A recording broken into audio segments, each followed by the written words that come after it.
Une nouvelle interview sur le plateau d'Acheter Louer TV, la web TV de l'immobilier. Je rappelle que nos partenaires sont le groupe David Immobilier, Rentabilimo, Top Duo et Habitea. Et justement, j'ai le plaisir de recevoir Éric Patural. Bonjour. Bonjour. Vous êtes le fondateur du réseau Habitea, un réseau qui compte près de 30 agences en Ile-de-France. Alors, est-ce que vous pouvez m'en dire plus sur votre activité ? Oui, bientôt 32. Nous, on est né en 2005, donc un réseau plutôt situé en Ile-de-France, un grand quart sud-est de l'Ile-de-France. Oui. Et on est plutôt spécialisé en transactions et dans l'habitation.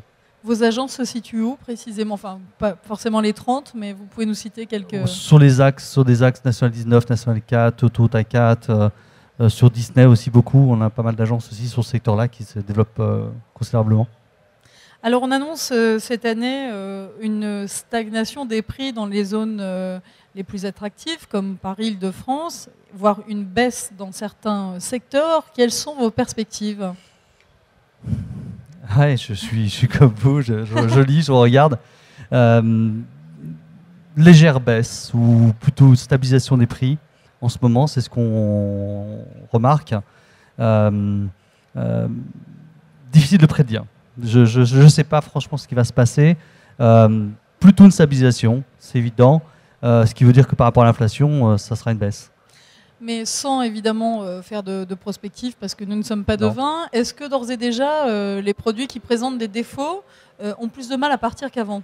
Ouais, c'est ce qu'on entend souvent sur le marché parisien. Forcément, puisqu'il y a plus de choix, donc les produits moins attractifs sont moins choisis. C'est normal. D'accord. Du coup, est-ce que le marché est un peu plus favorable aux acquéreurs ?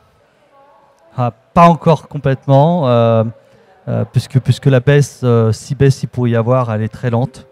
Les vendeurs mettent beaucoup de temps à accepter. Sur des propositions, oui, ça a lieu parfois, c'est important, mais de plus en plus. Donc ça reste lent, très lent. Est-ce que les délais de vente se sont rallongés ? Sont allongés, oui. Par exemple, à peu près, de quel ordre ? On peut passer de 30 à 60 jours. D'accord.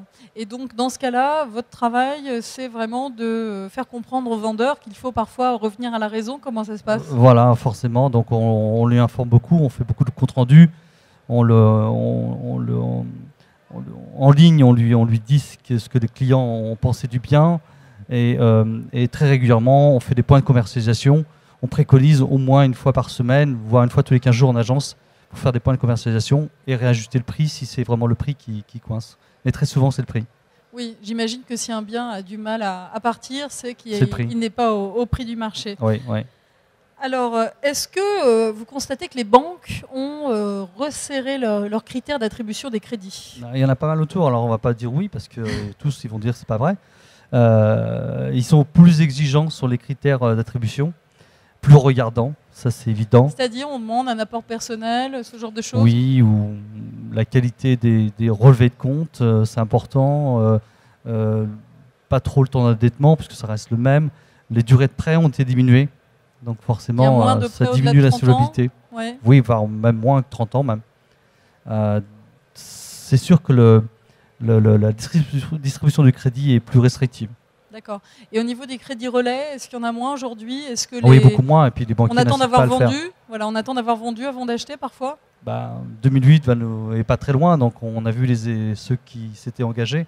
Ça reste dans toutes les mémoires, donc je pense que oui, prudence. Est-ce que vous ressentez ce que nous disent vos confrères, à savoir un réel attentisme avant, d'une part, les élections présidentielles et puis les législatives qui s'en suivent, et puis le contexte général de crise ? Qu'est-ce que vous ressentez ? Non, je ne sais pas si c'est vraiment l'attentisme. C'est plutôt un manque de solvabilité de nos acquéreurs. Oui, voilà. Parce que le PTZ+, qui a été supprimé, c'est évident que ça nous fait du mal. Les primos sont en grande partie sortis du marché. Donc je pense que ça vient beaucoup plus de là que les élections, puisque on est surtout dans l'habitation principale, donc on est moins affecté. Alors effectivement, le nerf de la guerre, c'est le financement. La suppression ou la diminution, la restriction de certains dispositifs, comme celui que vous citez, le PTZ+, c'est vraiment quelque chose de très dommageable. Oui, c'est très net, puisque pour Habitea, une grande partie de nos acquéreurs sont des primo-accédants. Donc c'est quand même eux les premiers touchés. Et c'est évident que ça freine. Donc on espère que les prix vont baisser et compenser, mais c'est pas du tout évident et ça, c'est très long. C'était véritablement un déclencheur d'achat, le PTZ+. Ouais, je crois que c'est, je ne vais pas dire de bêtises, mais je crois que c'est près de 200 000 prêts qui ont été distribués l'année dernière. Ouais. C'est considérable. Donc oui, c'est très, très déclenchant, ouais, très important. Alors évidemment, la question n'est pas facile, mais de manière plus large, on voit bien que l'accession à la propriété est quelque peu grippée, ça coince dans le système. Alors vous, en tant que professionnel de l'immobilier, qu'est-ce que vous préconisez ? Faut qu'on se bouge, nous, ça c'est évident, et chez Habitea c'est le cas. Hein. Donc on développe les services, on essaie d'augmenter très considérablement les services, par du ménage, par de l'entretien de jardin, par un service de conciergerie qu'on va mettre en place, par des bons cadeaux, bons d'achat, mais qu'on va pouvoir utiliser qu'auprès de commerçants locaux, avec une carte qu'on a mis en place. Et voilà, ça incite, ça dynamise. Et je crois qu'il faut être extrêmement dynamique. Et puis on dit souvent que dans des périodes un peu d'indécision, troublées, de manque de pouvoir d'achat, les professionnels ont véritablement un rôle à jouer. C'est quelque chose que vous prenez véritablement à cœur ? Ouais, c'est ça, il faut essayer d'être créatif. Aujourd'hui, il faut chercher des solutions. Il ne faut pas attendre que le PTZ revienne, parce que je ne crois pas qu'il reviendra. Donc il faut se bouger. C'est intéressant, les services dont vous parlez, vous pouvez revenir là-dessus. Ça s'adresse à qui, dans quelles conditions ? C'était secret, je n'ai pas le droit de vous le dire. Non. Il y a un constat, je veux dire, qu'il est évident qu'un agent immobilier doit se rendre indispensable. Et donc, il faut trouver des solutions pour se rendre de plus en plus indispensable. Et qu'est-ce qu'attendent nos acquéreurs, qu'est-ce qu'attendent nos vendeurs ? Plus de services. Donc, il faut rendre la vie plus agréable et plus facile pour tant le vendeur que l'acquéreur. D'accord. Alors, on peut faire un point sur toute autre chose, à savoir le marché de la vente en viager. C'est quelque chose qui est véritablement en explosion aujourd'hui. Pourquoi ? Ouais, ça se développe beaucoup. On le sait, hein, c'est évident que les retraites diminuent. Les dépenses liées au logement sont de plus en plus importantes. Donc, il y a des besoins de financement, enfin d'argent pour ces gens-là. Et donc, la vente en viager est une vraie solution qui, malheureusement, n'est jamais promue par le gouvernement. Mais c'est une vraie solution. Et donc, on a de plus en plus de clients qui sont demandeurs de ces solutions. Et malgré l'allongement de la durée de la vie, j'ai envie de dire.